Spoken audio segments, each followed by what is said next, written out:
Next up, we're going to take this one next. Get straight in. So, you're going to be talking about ellipsis? Yep. Just anybody who doesn't know Nicolas, Nicolas is part of the year 14. He currently heads up probably our biggest project at the moment, actually. So certainly the most frightening. And he came to us from Zendesk and has been using Node for, I don't know, 4 years thereabouts. Yeah, so since about 0.4, I guess. So you're ready to go, I'll leave it to Nicolas. Thank you.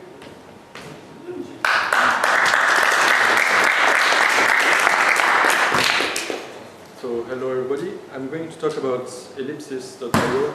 It's a small project that I did a while back. It was right after, I don't know if you remember, but it was probably 2 years ago or a year ago. 2 years ago, Adobe was hacked and the passwords were leaked, and they gave the list of hashes that came out, and there was mine, and next to mine, like 50 other people were using the same password. And they actually put next to the hash, there was the tip of the password that you can put when you save your passwords, and they actually put the password as the tip. So, like, completely useless. So after that, I decided to build an online password vault.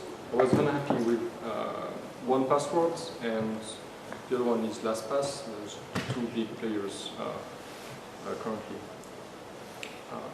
I was unhappy because I wanted to have my own password. I didn't want to hand them out to someone else, to another company. So, in summary, I'm going to explain what are the current best practices with passwords, and why we should make sure that we don't reuse passwords, and when we store them as developers, we have to make sure that we store them in a secure way. And then I'm going to explain how Ellipsis is built and what it tries to solve. So we have many accounts, like PayPal, LinkedIn. I don't know how many accounts you have. You're probably thinking right now, like you're probably 20 different accounts, right? A bit more, 50? Yeah. So I have 181 different passwords working in the system. So I cannot remember all of them. It's not possible. So what we do is we reuse passwords. But if we reuse passwords across applications, it's like we lose a lot in terms of security. So, and probably who reuses passwords in different applications? Oh, and don't be shy. Who doesn't reuse passwords? Oh, that's good. But we are developers too, so my mom probably we use more passwords than anyone. So there are different ways to store passwords. One is plain text. That's obviously a bad idea because if your database is corrupted or is hacked, then the password is out there. And because people will use passwords, this password can be used to access Gmail, to access LinkedIn, to access anything. Another way to do it is to encrypt the password. So typically what you would have is you save the encryption key in the application, within the application, and then whenever you need to check the password, when a user logs in, you actually decrypt the stored password and compare it to the plain text password. That's usually a bad idea because if your application gets corrupted, then what happens is that this password, the master password is leaked and your encryption is useless now. So what has been done in the last, I don't know, 20 plus years, I'm not that old, so I don't know, is that we've been using hashing algorithm.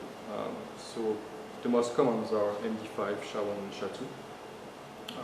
The problem with this is GPUs are usually very good at calculating these hashes. And so what hackers did is that they created huge rainbow tables that I'll talk about later. This table, they allow to have the plain text passwords and then the hash, and then you compare the hash with what's in your database, and you have the password. And now the best practice is to actually use a salted hash. So that means there is a random number that is generated when a password is created, a hash is created. And you store that, you keep that salt next to the password. The only purpose of this is to prevent the use of rainbow tables. So rainbow tables, like I said, these are like pre-computed mapping of passwords, and they are online. So like freerainbowtables.com. It's not a joke. So, but this is like a simple one. It's very easy to obtain like the list of passwords that were leaked from Adobe or from like anything. You can even buy like credit cards online. So, how are like passwords kind of bypassed or hacked? So the most critical thing is the commonly used passwords. So I'm pretty sure that unless you're using a random password that was generated by a computer and that you have to remember, your password is probably used by someone else already. If it's a word, even if you change letters, it's probably not secure. The second most used is dictionary-based passwords. So basically we have either a list of passwords that we know people use, or just looking at a dictionary and then comparing and trying accessing a website and passing in that password. So brute forcing. And another thing is more complex dictionary-based passwords, where you would try to like I said, change I's into ones or E into threes. That's usually a pretty bad idea. It's actually easy to find. But if you have a password that is relatively long, like 10 or more characters, you're usually okay if it's a random one. And then there is the last one where you cannot do anything against it. It's an exhaustive search of the entire key space. And the idea behind storing passwords is to make it very hard to brute force complex ones. So here comes PBKDF2. It's a bit like decrypt. So the idea is to generate a key or a hash, and there are three or four inputs. The first one is the input key, so that would be your plain text password. The second one is a pseudo-random function. So that would be a hash function. So that takes the input key and then generates a unique hash. And then a salt. The salt is used, like I said, to prevent rainbow table attacks. And then there is a fourth parameter that I didn't really put in there because it's kind of included into PBKDF2.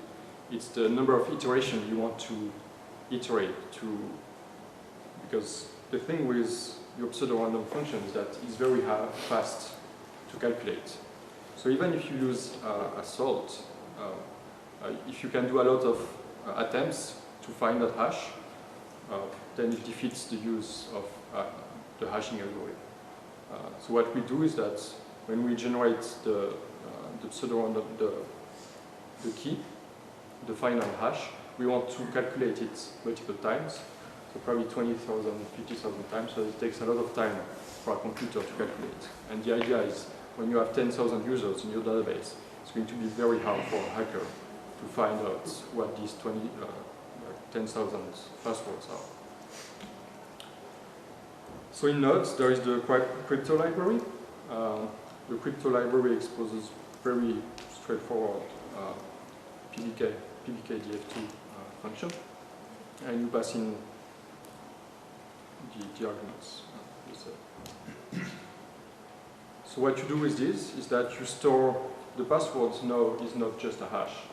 It has plenty of information so that you can recalculate the same hash as you calculated it when you generated. So you have to keep the salt, the number of iterations you did to find your, to generate your hash, and the key length. The key length is pretty much the length of the final hash. And the salt, so it's very important to use a salt that is cryptographically strong. And for that, you use the crypto packages. I've seen people do like register with randomness, which is not actually random. So yeah, it's very important to use like crypto packages. So how does Ellipsis work? So we want to store passwords. So that's the website passwords at the bottom right. In database, we have the hash that we just calculated. That's the passwords hash. This, we want to use it to validate and to log in the user. When the user logs in, we're going to calculate the hash based on the password that is passed by the user, and then compare it to the hash in the database. So how do we store these website passwords? Well, we have to encrypt them, because if the database is leaked, or the database data is leaked, we don't want the hackers to be able to see all of the users' passwords. I don't want someone to find out what my 181 passwords are in one place. So it's encrypted with AES-256. But what should we use as the key for the encryption? We probably don't want to use the hash because it's right next to the password that's in the database. So maybe we can keep the password in session. And this way, we use the passwords, the plain text password as the key, so that we can decrypt the database contents and give it to the user. But that's a pretty bad idea, because your whole user is at risk because you put his plain text password in session. So the idea is to compute a second hash. So it's kind of a compromise, like not completely evil. And this second hash is used to decrypt the password. So when the user logs in, you just use the password to generate, to compare with the hash that's in the database. And you generate another hash in session that is going to be used to decrypt this password. This way, at least the user password is safe. And the thing is that because the decryption hash is in session, when the user logs out, you lose the ability to decrypt the database content. So you, as an application developer, you don't really have access, or as a system administrator, unless you really look into the session data. You cannot decrypt the database. So in session hash, we do on-the-fly, Ellipsis does on-the-fly the decryption of stored passwords. So stealing that hash is not as bad as stealing the password, because you still need the password to change the password, right? And to log out the user from his account. And there is absolutely no possibility to decrypt the database content without the user being logged in. But it's, of course, very important to delete the session once the user leaves, otherwise it's like you keep the password next to in the database. So in summary, when the user logs in, we compute the hash and compare it to the one in the database from his plain text passwords. Once that is validated, we compute a second hash that we keep in session. We destroyed, I love that animation, we destroyed the passwords. And now, whenever the user requests an encrypted data, we give it, but on a very fine-grained basis, only per password. That's it. I'm going to do like show you what it is.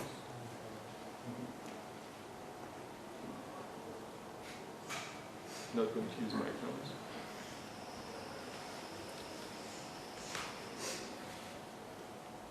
That wasn't a very long password. 1, 2, 3, 4, 5, 6.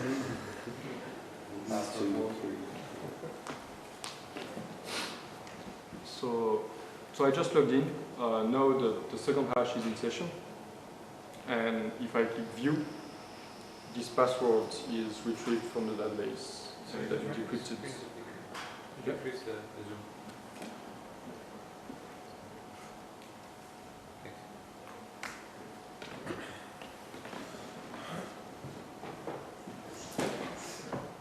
And I can add like new.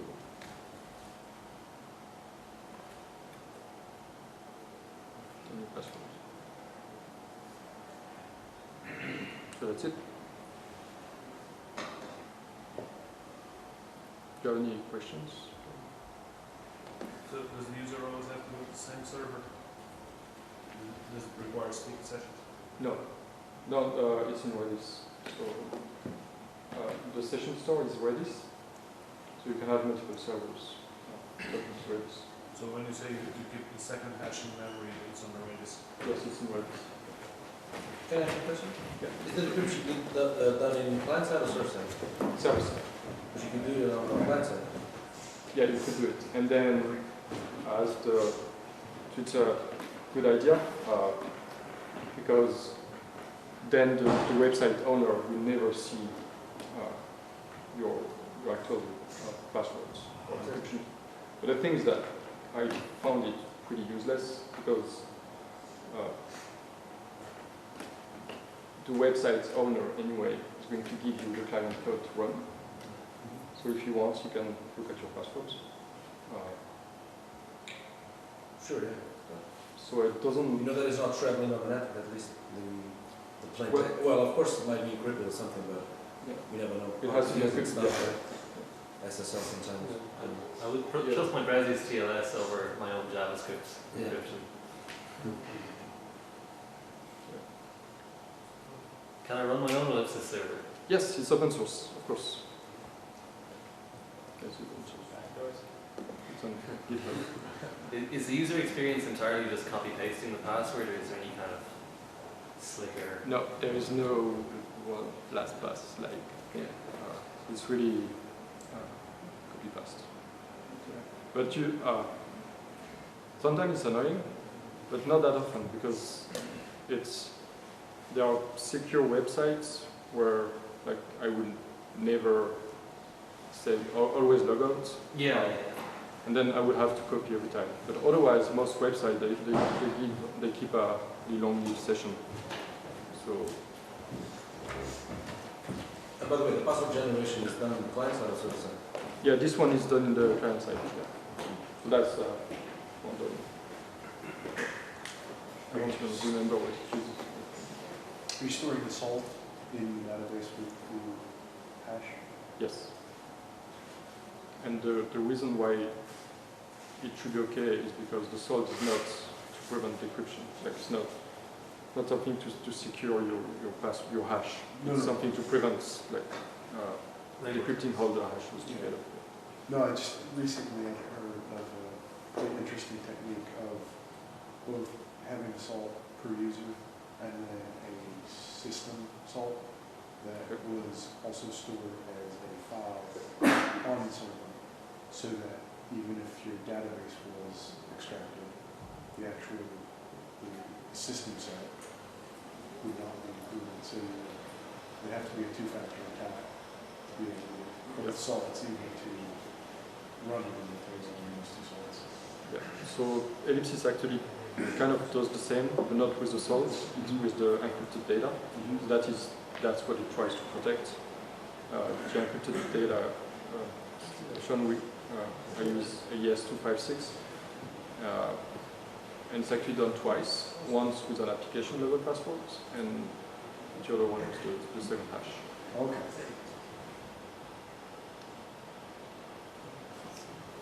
What about generate your Ellipsis accounts, Sorry? when you generate your Ellipsis accounts, do you create your own passwords or do you use a generated password from Ellipsis itself? No, the password it generates are like 30 characters, and I can't remember 30 characters. So I have my own password, and that's like only used for Ellipsis. And I have actually two passwords that I remember, one for Gmail and one for Ellipsis. Gmail is different, Ellipsis is different, and Ellipsis has everything but Gmail. So if your Ellipsis password is compromised, everything is. I still have my Gmail account, which is validating all the reset passwords for all the other accounts. Okay. So, but yes, I'm pretty bad shape with things. If they get the email, they can reset everything. If they get the email, they cannot reset Everything that doesn't have two factors. I'm sorry? If they get your email accounts, they can reset every password that doesn't have two-factor auth. Oh yeah, absolutely. Absolutely. And with Ellipsis, like you have to understand, if you lose your passwords for Ellipsis, you lose your other passwords. So there is no way to retrieve the data. Is it maybe today, the best thing is just keep all their passwords in a little post-it in their drawer? Because nobody's gonna hack the drawer. Actually, I didn't put it, but the number of ways companies get hacked is through social hacking. Not Yeah. Somebody hacked the drawer full of post-its. Actually, there's a standard to Sometimes prevent you will. post-its, like ISO something. It doesn't allow you to write passwords with post-its.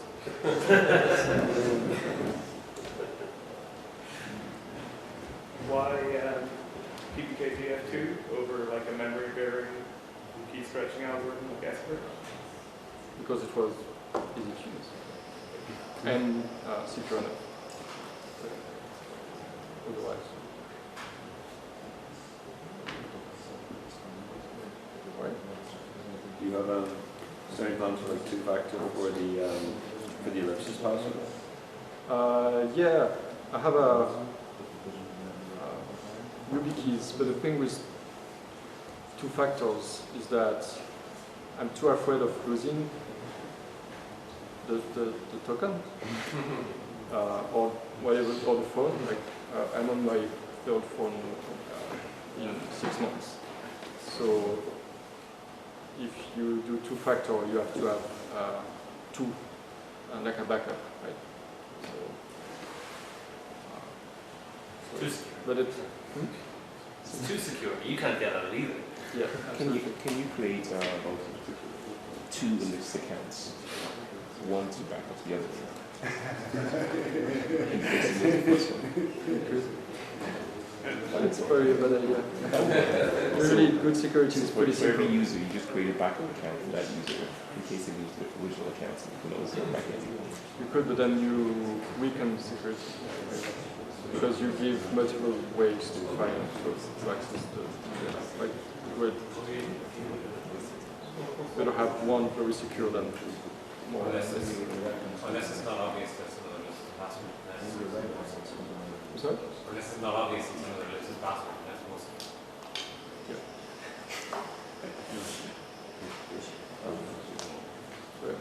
Do you have a measurement of like how profitable it would be to hack Ellipsis compared to how many users you have on it, and then how expensive it would be to break the encryption? There are 3 users on it. It's 2 friends of me and Yeah. Well, not after tonight. so it wouldn't be worth it. That's why I think it's also more secure, because if you run your own website and use HTTPS, like a hacker is not going to, like what they want is a big list of accounts, and so that they can retrieve either credit card data, they can resell or whatever. So, But you now need to make sure that where you're running is oh yeah, yeah. There's available as well as things, and then you have to make sure that wherever you're running it is also secure, but also. Absolutely. There's quite a If you lose few that- things involved, like you have to secure your Redis instance, your database, and your server. But you gotta secure them, but you also gotta back them up, right? So you're gonna make sure that all that part's good as well, because if you lose them, Or- you're not gonna run it on your laptop, right? Ellipsis is getting backed up. And what's good is because you can just back up the database and you don't care about anything. And that's backed up. So Ellipsis is backed up every hour.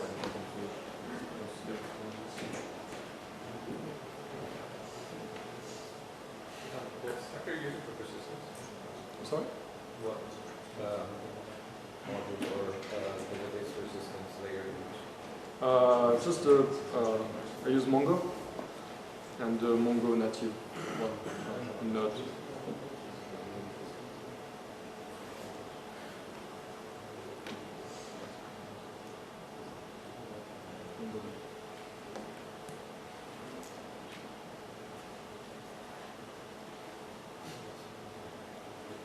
Did you design this with that replication in mind? Sorry? Did you design it for replication in mind? You mean scalability? Yeah. Yes, but the thing that bothers me is that application level password that will need to be replicated in all servers. But that's the only thing. Otherwise, yeah, you can run multiple instances. So the salt should be replicated to be effective. The salt is per user, so it's on the in the database. So when you retrieve the user profile, you get the It's salt. not the user, it's not system dependent. You mentioned that we don't have a system dependent salt. No, it's the salt is per user. Have you built the function for changing your ellipsis password? Yeah, Yeah. and it decrypts all your password. So, and you also get audit data. So I go to my account, I get, and whenever someone logs in, you actually receive an email with the IP address of the person who logged in. So we can see that we logged in like 12 minutes ago with that IP address. And you can change your passwords. And you can see when the authentication failed or the password update.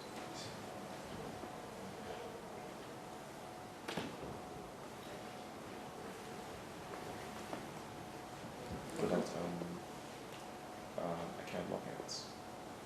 So multiple failed attempts to log in without your account, and how would you be able to recover through that? No, it would not. That's a very good idea. So it's open source. It's a very good idea. There are plenty of things that you can really do to secure it. For example, when you detect a new IP address, you should send an email to ask to validate that IP address, either for just one login or forever, or for like 24 hours or for, I don't know, like 1 week or 1 month. So that should be configurable, and that gives a pretty good security. We had the idea to lock down the user after multiple failed attempts every day.